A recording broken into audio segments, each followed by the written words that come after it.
Hi, and welcome to our summit, How to Build a Health and Fitness Business and Brand in 2021.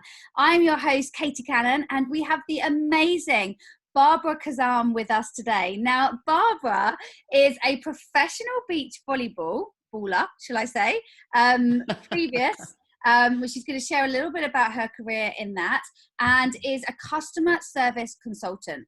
So Barbara is going to be sharing her amazing knowledge on really how to deliver a great customer experience, no matter what business you're in, even if you're health and wellness or you're in any type of entrepreneurship, whether you're building gyms, or whether you're building a factory, or whether you're building a clothing brand, customer service is at the heart of every single business. So Barbara, welcome to the summit. How are you today?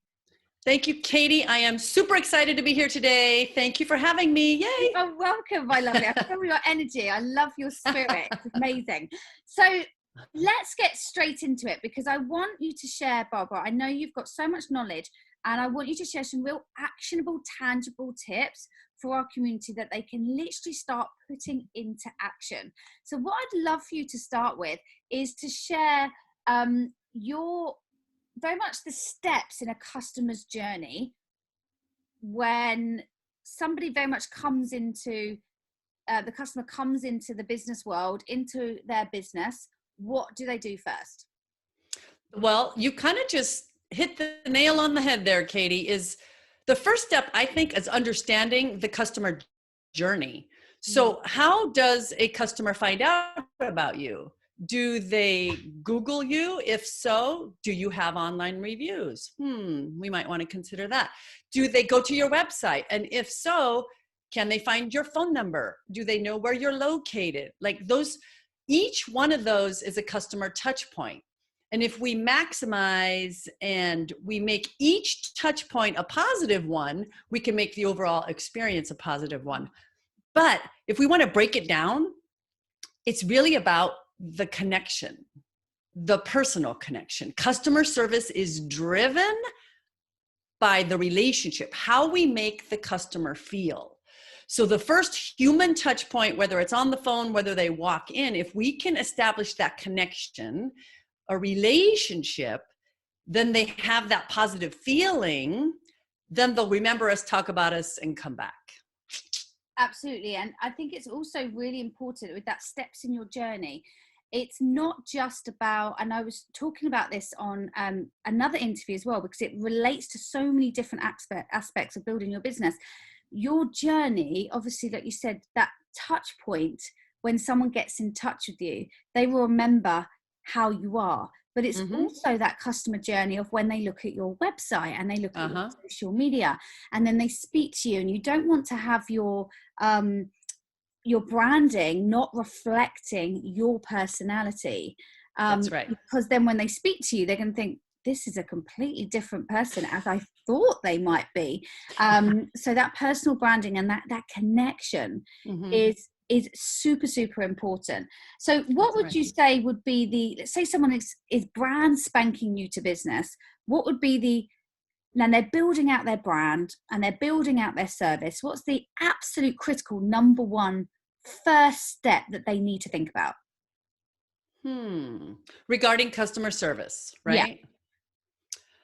I would say I would consider the very first touch point, like how do you that first human touch point? Is it are they going to pick up the phone? If so, are you answering the phone promptly? Are you returning calls promptly? What is your voicemail message? Do you enunciate when you answer the phone? Like, are you answering an XYZ Gym? How can I help you? Or, hi, thank you for calling XYZ Gym. This is Barbara. How can I help you? Like that one touch point can make or break it for people. So I would analyze the very first one. How are most of your clients finding you? And then I would make that the best contact possible, because that's can make or break whether they come back. Yeah, so powerful. And the same as if you're doing voice notes, because voice notes is a big one now. and again, use your personality, use your voice. So yeah, I love that one, Barbara. So powerful. So this next one we love. So dealing with difficult customers, you're gonna have them no matter how good you are, or if you're really bad, you're gonna have a lot of them. But yeah, how do you deal with difficult customers? What would be like your top 3 tips? Okay, super easy. So first, not super easy, but it's definitely a skill that needs to be trained on. So first thing when someone is yelling at you is basically listen. So let them go. There's so many times when like people interrupt them, shut them off, like, oh, I know. But what does a difficult customer want? What does anyone want? They want to be heard, and they want to know that you got it. Yeah. So first you got to let them go. They'll stop at some point. They have to breathe. And then what I like to do, I like to repeat what they said using their words. So for example, if someone said, you know what, I called in 5 times. I had to repeat myself 5 times. I'm going to say, oh my gosh, I am so sorry you had to call in 5 times. Repeating yourself over and over. Gosh, that must be frustrating. So just acknowledge, give them a little bit of empathy, let them know you got it. And then guess what? They'll feel, felt, and found, isn't it? Yeah. So then they'll listen to you. If they feel like they're just being processed, if you say, oh yeah, what do you want? A free day or something? If they feel processed and like, they're just a thing, that's when you run into problems. But if you give them a little bit of love, and they know you care, they'll listen to you. Yeah, and that's such a strong one. It's that whole, I understand you. Like you said, I can understand the frustration. Oh God, I've hit it like 5 times. Oh my God, I'd be so bored. It's really related to them. And then let's see how we can help you out. That's right. So listen to them, repeat what they said. And then what would be your number 3? So it's repeating, using empathy. So repeat using their words and empathy. And then the third thing is talk about a solution. Here's what I can do for you. And that's obviously then specific to obviously your company you're running and what you can give them. And one of the things that I've always kind of as a bit of a motto within my businesses over the years, you always get someone that's not happy with something that you offer, and that can be their opinion. What you do isn't going to suit everybody. Somebody it's not going to be for them. And especially in my gyms, with the gymnastic gyms, we've gone, right, let's say if 1 or 2 people complain about it, we obviously listen to them, see how we can help them, but we don't change it. Right. If 10 or if it gets like 5, 6, 7 more people complaining, we go, right, what are we doing wrong here? So what would be your advice on that sort of strategy, Barbara? Well, you know what, you just made me think of something, because a lot of people say, well, I don't want my customers to complain. I don't like it when they complain. But let's think about it. When someone complains, and I'm hoping this happens face to face or on the phone, it's hard to deal with it online. But if someone's complaining, what are they doing? Communicating. Feedback. They're letting you know. Think about the people that are mad that don't say anything. And they walk out your door, and where do they go? To your competition.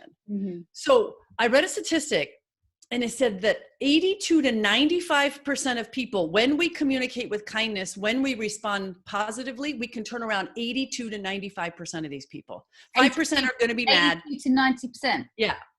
Some people are going to be mad no matter what you say or do. Fine. That's fine. But 82 to 95% we can turn around by giving them an appropriate response, listening, etc. Yeah. That's massive, isn't it? I know. That is huge. Absolutely. And here's another thing. Let's say you have a business and a problem arises, and now you have a difficult customer. Well, if you communicate quickly and efficiently, like the correct way, they will become loyal. Loyal.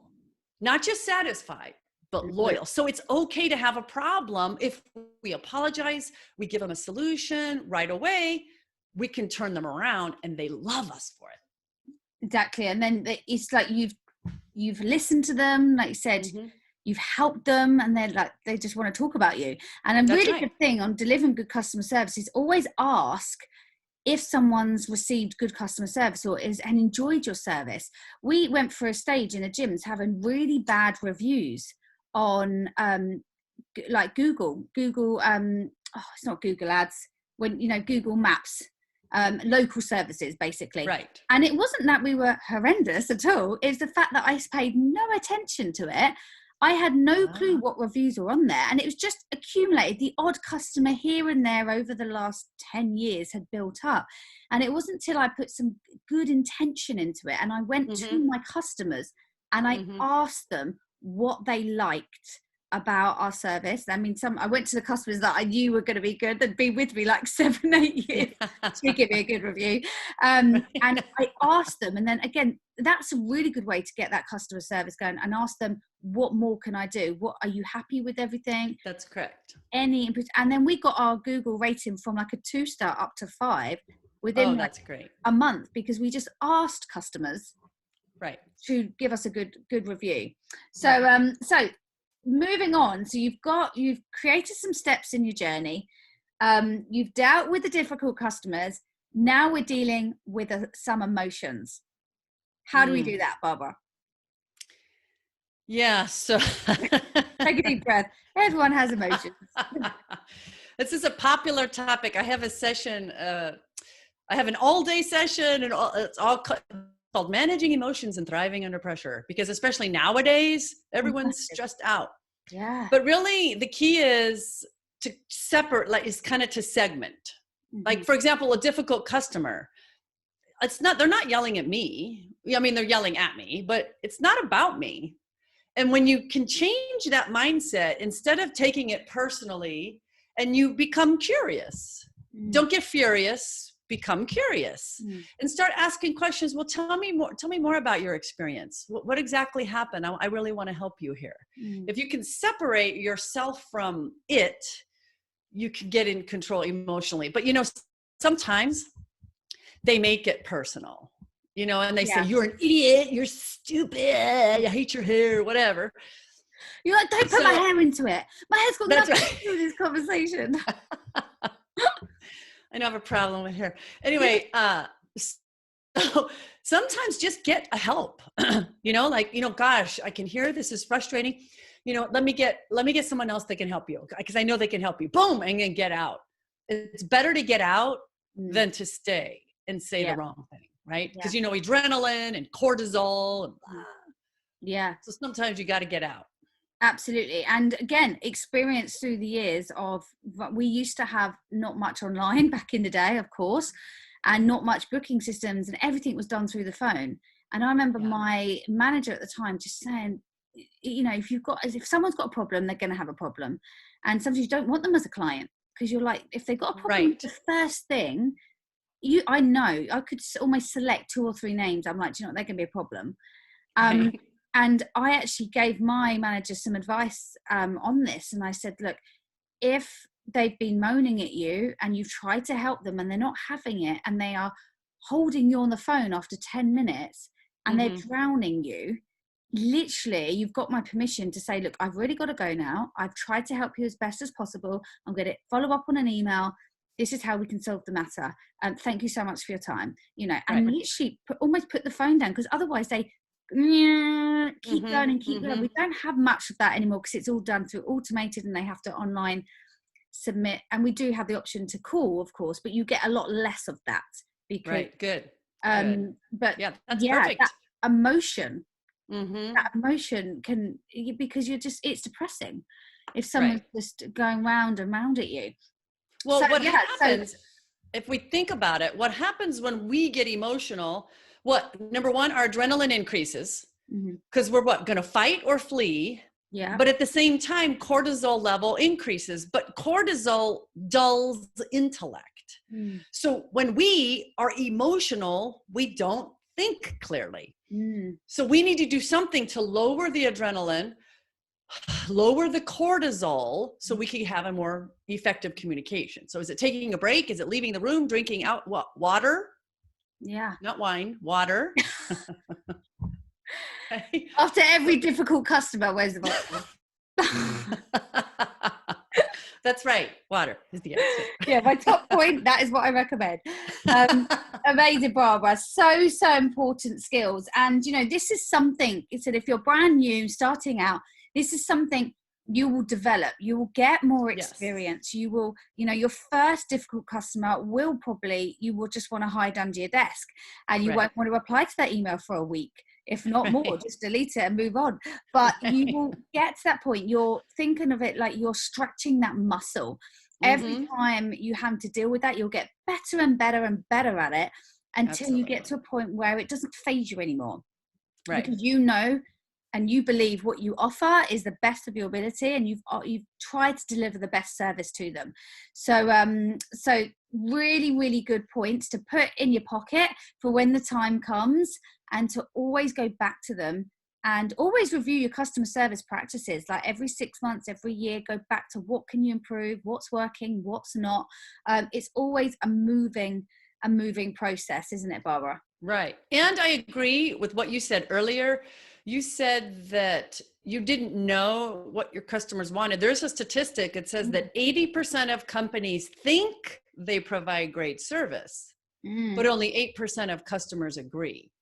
So we need to constantly get feedback. You know, are we asking them? Do we send surveys? Do we have focus groups? But you can't assume, especially, you know, you started, you're kind of getting going on your business. You're going to ask, but after you're established, you stop asking. Yeah, you do. And that's when you run into a problem, because you make a lot of assumptions, but you don't know, you know, things change. Yeah. And you think, you know, I've got clients, I'm fully booked, or the money's coming in, or it doesn't look like a problem. But yeah, always be one step ahead. That's right. Never rest on your laurels and think we're all good, we don't need to do anything, you know. So right. Really, really good. And wrap your customer service. Think of your customer service exactly like a marketing plan, because customer service is exactly like marketing. It's a lot easier to keep the customers you got than to attract new ones. So that's right. Look after them as well as bring in new customers into your business. So that's Barbara, right. Thank you so much. It's been an absolute honor having you. Now I know you've got an epic freebie for our community. So share the love on what you'd love to offer. Ooh, okay, so what So I created this last year during COVID, because everyone was all stressed out about stuff, right? So I created this thing. It's called the 21-Day Happy Pants Challenge. So, and it's called that because people tend to call me, you know, I tend to be happy. You're very happy. When you're happy, people will often say, "Who are you, Ms. Happy Pants?" And I will reply, yes, I am. Say that. Yeah. In fact, I have a button. Okay, so the 21-Day Happy Pants Challenge is, all they have to do is send me an email. But basically, people will get for 21 days an email that tells them to do something, like write a thank you note, say hello to a stranger. So it's one task every day for 21 days. At the end of the 21 days, you will have started to create the habit of positive behaviors. So it's a nice way to look for the positive instead of the negative. So that's it. So powerful. And what that's also creating is just, like I said, building a habit. And if you can do that, business is all about being consistent. So that's right. It's creating the same habits. Absolutely. So thank you so much, Barbara. That's super, super valuable. So all the details will be in the show notes below. So thank you so much, Barbara. It's been an absolute honor having you as part of our summit. And thank you so much for tuning in. And I will see you in the next interview. Bye. Bye.